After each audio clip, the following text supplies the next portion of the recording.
Finally আমরা পৌঁছে গেছি সুন্দর আর কি কাশবনে আজকে আসি ব্লগ বানাতে।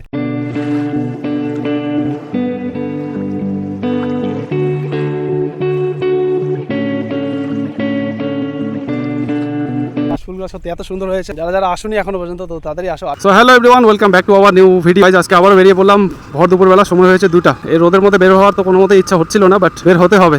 একজন কন্টেন্ট ক্রিয়েটার হিসাবে দায়িত্ব থাকে আমার ভিডিও বানানোর। তা হচ্ছে আমাদের বউবাজার। ওয়াও, এটা খুব সুন্দর থিম করছে। এখানে কি ঢুকা যায় একটু? আচ্ছা, একটু প্যান্ডেলটা দেখে নেই। এখানে এটা আমাদের হর মহাদেবের একটা মন্দির। ও দেখা যাবে না, থিমটা খুব সুন্দর। আচ্ছা, বন্ধ যেহেতু আছে তো যাবো না এই মুহূর্তে। আর মাত্র কয়েকটা দিনের বাকি, তারপরে একবারে এসে ভালো করে প্যান্ডেলটা দেখাবো।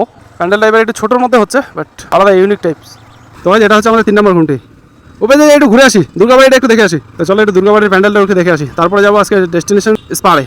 ও সব জায়গায় এখন প্লাস্টিক দেওয়া আর কি, বাইরে থেকে প্যান্ডেলটা ঠিকঠাকভাবে দেখা যাবে না বাইরে থেকে প্যান্ডেলটাকে। এই যে এখানেও প্লাস্টিক দেওয়া কাজ চলছে যেহেতু। চলো, এটা হচ্ছে আমাদের কদমতলা। বাঁদিকে চলে যাচ্ছে দাদাভাই ক্লাব 73 মোড়, ডান দিকে ডিবিসি রোড, সোজা তো চলে যাচ্ছে আসাম মোড়। মানে চল এটা আসাম মোড় ঘুরে আসি তাহলে। হ্যাঁ চল, এটা আসাম মোড় ঘুরে আসি, ওখানেও প্যান্ডেলটা একটু দেখে আসি। ওখানে যাচ্ছি এবারে আসাম মোড়ে, ওখানেও খুব সুন্দর একটা দুর্গাপূজা হয়। সেই জায়গায় প্যান্ডেলটা একটু দেখে আসি, কতদূর কাজ হলো তোমাদের কিছু আপডেট দিই। আর এটা হচ্ছে আমাদের জলপাইগুড়ির মধ্যে একটা বেশ পপুলার একটা প্লেস, নাম রেখেছে কদমতলা। তো ভাই, তোমরা যদি জানতে চাও বা দেখতে যাও যে দুর্গাপূজা জলপাইগুড়ির মধ্যে কোথায় কোথায় হয়, তো একটু কমেন্টে জানিও। আমি ঘুরে ঘুরে জায়গাগুলোর নাম আর পূজার প্যান্ডেলগুলো ঘুরে দেখাই দিব তোমাদের। আজকে তো যাচ্ছি নিজের ইচ্ছা, বাট তোমরা কেউ যদি বলো বা কেউ যদি জানতে চাও তো অবশ্যই আমি তোমাদের দেখাবো। চলে এসেছি আমরা শান্তিপাড়ায়। তো আমার ঠিক ডান দিকে এদিকটা আমাদের জলপাইগুড়ি শান্তিপাড়া বাস স্ট্যান্ড, যেখান থেকে শিলিগুড়ি, কুচবিহার, ফালাকাটা, হলদিবাড়ি সব জায়গার বাস আর কি এখান থেকে পাওয়া যায়। এই জায়গাটা একবার ভালো করে দেখে নাও। তোমরা কে কে চিনতে পারছো এই জায়গাটাকে একটু কমেন্টে জানিও। আমি কিছু বলবো না যে এই জায়গাটা কোন জায়গা। সো ডান দিক বাদিকটা একটু দেখে নাও তোমরা, কারা কারা সময় কাটিয়েছিলে এই জায়গাটাতে একটু কমেন্টে জানিও। ওয়াও, আলাদাই প্লেস। তো গাইস, ফাইনালি চলে আসলাম আর কি আসাম মোড়ের পুজোর প্যান্ডেলের সামনে। আর এই দেখো কত বড় গেট, সব এগুলো আর কি লাইটিং গেট। পুরো ধামাকা হবে এবার আর কি পুজোতে। আপরে অনেক বড় বড় লাইটিং গেটগুলো করেছে। আর এখানে পুজোটা অনেক আকর্ষণীয়, খুব সুন্দর করে এখানে প্যান্ডেলটা। জলপাইগুড়ি শহরের মধ্যে বড় পুজোর মধ্যে একটা পুজো এটা। ও ভাই ভাই ভাই, সব তো ভাই ফৌজি কালার। ও দেখে ফিদা প্রথমেই ভাই, কালারটা দিয়েছে সেরা। জানি না মেনলি থিম কী হবে। ছায়া আছে, একটু দাঁড়াবো সামনে, একটু জিজ্ঞাসা করি। আসাম মোড় তারাপাড়া সর্বজনীন দুর্গাপূজা কমিটি। আচ্ছা, সব টিন দিয়ে প্যান্ডেল হচ্ছে। বাহ, কালারটা ভাই দেখে একদম ফিদা হয়ে গেলাম আমি। প্যান্ডেলটাও বেশ অনেক বড়, এখান থেকে অনেকটা পিছন দিকটা।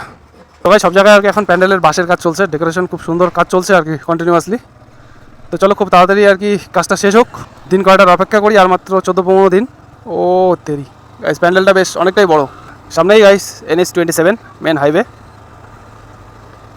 Red signal. সো এখানেও একটু দাঁড়াতে হবে।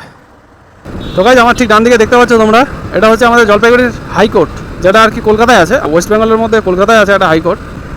তো গাইস, তোমাদের আমি একটা কোশ্চেন জিজ্ঞাসা করি যে আমাদের ওয়েস্ট বেঙ্গলের হাইকোর্টের সঙ্গে আর কোন আদার্স আর কি আমাদের ইন্ডিয়ার হাইকোর্ট আর কি সমপরিমাণ রায় হয়, একই রুলস, একই সব কিছু।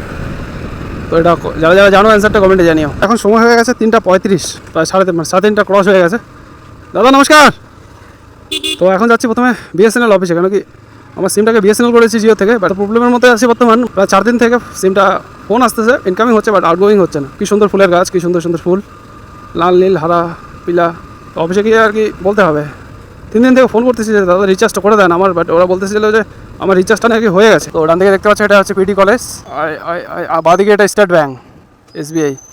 যাবো কোন দিক দিয়ে? এদিক দিয়ে যাই। হ্যাঁ, কিছু কিছু জলপাইগুড়িটাকে একটু চেনাই দিই তোমাদের, যারা যারা চেনো না ঠিকঠাকভাবে। এটা হচ্ছে আমাদের জলপাইগুড়ি ওয়ালফেয়ার আর কি। এক্সরে কী কী হয়, টাকা অনেক বড় সিগারেট খাচ্ছে। এই যে পিটি কলেজের সৌন্দর্য জায়গা হচ্ছে এটা, তিস্তা উদ্যানের পিছনটা। এটা খুব সুন্দর আর কি জায়গা, এনি টাইম ছায়া থাকে, কয়েকটা বসার জায়গাও আছে, বাড়ি থেকে গাড়ি নট এলাও। আর সামনে এটা তিস্তা উদ্যান। তো তিস্তা উদ্যানের ভিতরটাই কেউ যদি দেখতে যাও, অবশ্যই এই ভিডিওর কমেন্ট বক্সে লিখে দিও, ভিতরে একদিন যাবো। আর টিকিট আই থিঙ্ক 10 টাকাই হবে, বাড়তেও পারে, কেন কি লাস্ট কবে আসছে তাও মনে নেই। ওয়াও, আর সব এগুলা বড় বড় মানে আধিকারিকের অফিস বাংলো আমার ডান দিক বাদিক। তো ভাই ফাইনালি আর কি আমরা পৌঁছে গেলাম স্পারে। আর এটা হচ্ছে ফরেস্ট ডিপার্টমেন্টের অফিস ডান দিকটা। আর এখান থেকে শুরু হচ্ছে আমাদের স্পারের সৌন্দর্য। এখানে খুব সুন্দর আর কি কিছু ভগবানের মূর্তি, হর মহাদেব, কালীমায়ের মন্দির আছে, বজরংবলীর মন্দির আছে। আর এই ঠিক এরকম খুব সুন্দর করে আর কি বসার অনেক সিট করা আছে। ওয়াও, খুব সুন্দর আর কি সাজানো গোছানো একটা জায়গা আমাদের জলপাইগুড়ির মধ্যে, কাশবনের দিকটা, ঠিক আমরা নামবো এই দিকটা। চলো আগে প্লেসটা দেখাই আমাদের সাজানো গোছানো জলপাইগুড়িটাকে। অনেক পুচকোর দোকান, খাবারের দোকান অনেক আছে। এটা কি বলে, গোলগাপ্পে। এ তো আমারই বগল বালি থি, ওই মেয়েটা আমার। কী খবর তোমার দিন বন্ধু? স্যার বলেন, সেদিনকার এটা টেস্ট লাগে নাই, ইয়ে খাই, ওই যে কী বলে এগুলোর কী নাম, একটু এদিকে আসো না ফাঁকাটাতে। আসলাম একটু এদিকে ঘুরতে, একটু ঘুরতেই আসলাম, বের হলাম। এই মুহূর্তে জায়গাটা শুনশান হয়ে আছে। ও তেরি, আর এই ভর দুপুরবেলা আজকে আমরা যে আসলাম, ভর দুপুরবেলা না বিকালই হয়ে গেছে, বাট রোদের এত তেজ, 4:10 বাজে এখন। ওটা বালি বালি এদিকে যাওয়া যাবে না, সামনে নৌকো। কাকা কোথায় নিয়ে যাবা নৌকাতে? ওইদিকে, এদিকেও তো কাশফুল, নদীতে জল আছে, জলই তো নাই। এখানে লাল ঝান্ডা লাগাই দিছো কেন?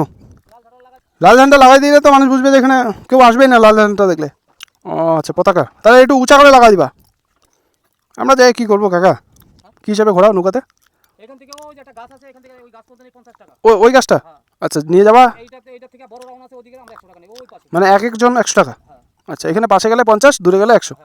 আচ্ছা আচ্ছা, ঠিক আছে। আসে তো নাকি, হয়তো মানে মানুষ ঘোরে তো। আচ্ছা, ওই যাবে আর একটু নদীতে জল লাগতো না, তাহলে ভালো হতো। হ্যাঁ দেখা হচ্ছে, জলটা খোলা। ঠিক আছে কাকা, করো। তবে যারা যারা আর কি নৌকার ফিল নিতে যাও চলে আসবা, পাশে 50, দূরে 100। তো গাইস ফাইনালি আমরা পৌঁছে গেছি আর কি জলপাইগুড়ি তিস্তা উদ্যান। আর এটা হচ্ছে জুগলি পার্কের ঠিক অপোজিটটা। এখানে খুব সুন্দর আর কি কাশবনে আজকে আসি ব্লগ বানাতে।